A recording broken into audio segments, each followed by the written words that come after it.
new music's just what you find challenging and something different that you haven't heard before. For me, I guess most of the new music that I find these days is sort of heavily computationally reliant. So, you know, there's generally new music comes around when there's a new technology. You know, I don't know, the invention of the the synthesizer that spawned a whole load of new music. And at the moment, the most powerful new tool is software, really. So I think most of the new music for me is that is built around new software development or new software, new techniques, new computational techniques. That's where I think the exciting new things are happening.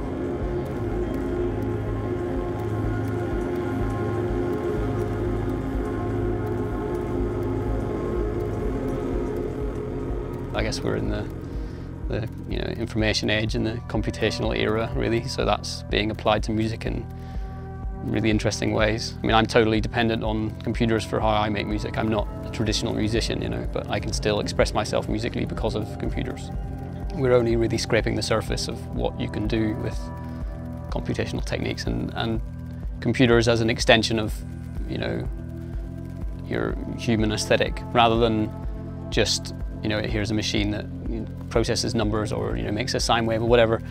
Whenever we can really interact with computers in a way that they can capture our humanity a little bit more in the way they work, with learning algorithms, for example, then that, I think, will open up new doors for, creatively and be able to make some radically different types of expression.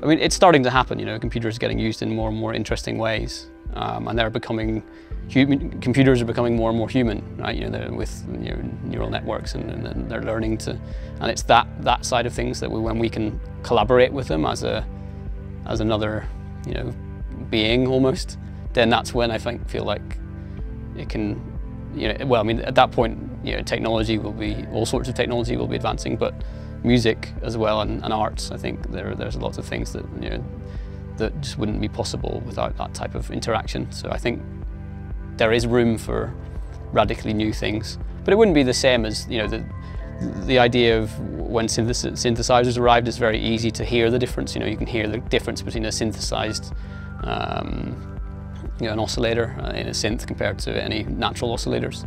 So that was very easy to hear. I think that with computers and novel programming and novel techniques for interacting with software, it won't necessarily be that same comparison. It'll be almost one thing that I think is complexity and richness can be a lot higher because computers allow for really extreme complexity. That's how I try and use them already. I use partly generative techniques, with lots of randomization and things that would take me too long to program by hand, but I can get the computer to sort of I can set parameters and make it explore certain spaces.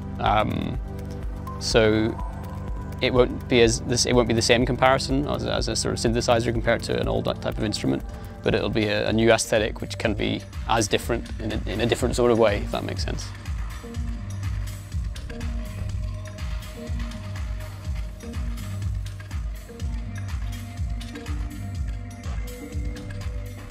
Now the interesting thing, really tying back to what I was saying earlier, is how our machines can be more lifelike and how we can use machines in a way which is organic, exactly as you put it.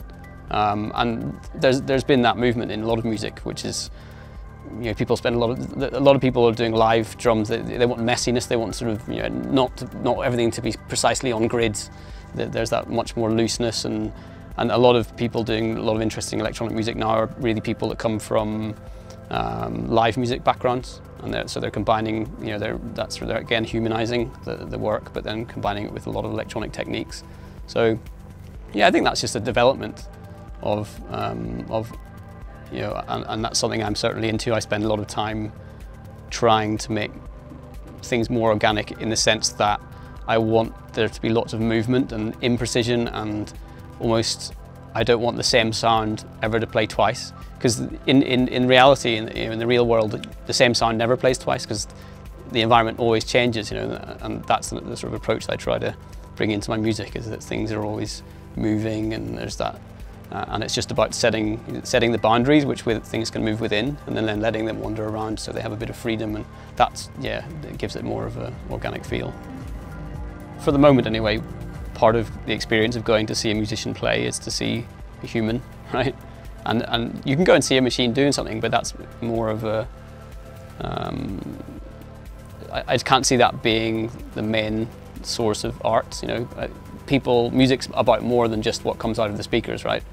It's about who the person is, what their character is, where they're from, what crazy things they've done, and whatever, you know. There's this whole story that around every piece of music. It's much more than just a waveform, and that story, a really important part of that story, is the human aspect. So I think it's very hard for machines to, you know, I think machines can be a sort of collaborator or an extension of us, but they are an extension of us anyway. You know, they only do what we program them to do, and we can program them to learn things, but you know, they're an extension of our mind, really. So I think I don't see it that they'll take over the arts, you know. I think people want to see they want to see things that connect with humans, you know.